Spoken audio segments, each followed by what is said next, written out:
Je m'appelle Nicolas, je suis étudiant au Conservatoire de Strasbourg et à l'université, donc en deuxième année de licence, en fac de musique et musicologie.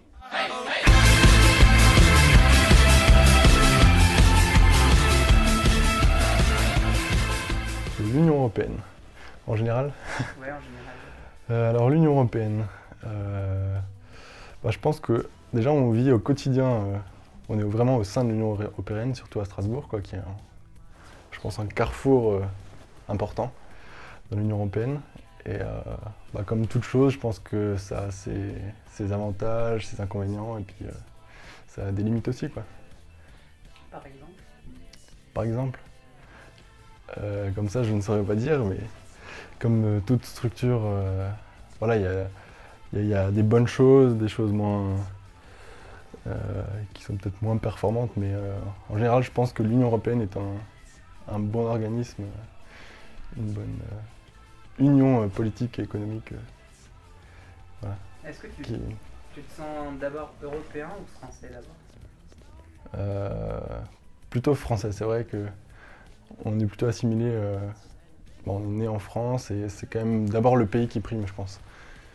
Mais dans la vie quotidienne, je pense que on s'en rend pas forcément compte, mais l'Union européenne a une place quand même très importante au niveau de plein de choses. On s'en rend justement pas forcément compte, mais rien que par exemple, je sais pas, la monnaie, tous les jours, c'est quelque chose qu'on utilise tous les jours. Le fait qu'il y ait une monnaie commune, je pense que ça facilite pas mal de choses au niveau des échanges. Voilà.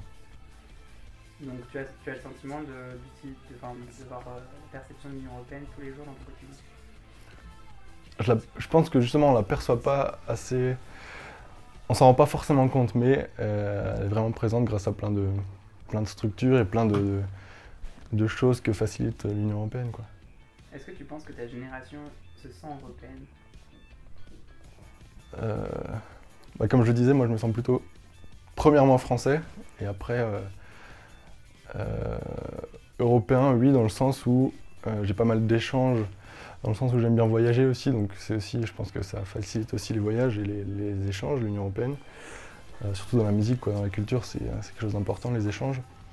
Et je pense que l'Union européenne a facilité aussi par exemple pour les études, il y a la structure Erasmus qui facilite aussi, qui permet d'étudier à l'étranger par exemple. Je pense que c'est une bonne chose pour rencontrer d'autres étudiants, d'autres visions des choses peut-être, et puis voilà, voir comment ça se passe aussi dans une autre culture et découvrir voilà, voir une autre forme, voir les choses sous une autre manière, quoi. Comment vois-tu l'Union européenne dans 10 ans, 15 ans? Le projet européen? J'espère que l'Union européenne va continuer, mais c'est vrai que, comme on voit actuellement, elle est parfois remise en cause avec, par exemple, le problème de l'immigration actuellement.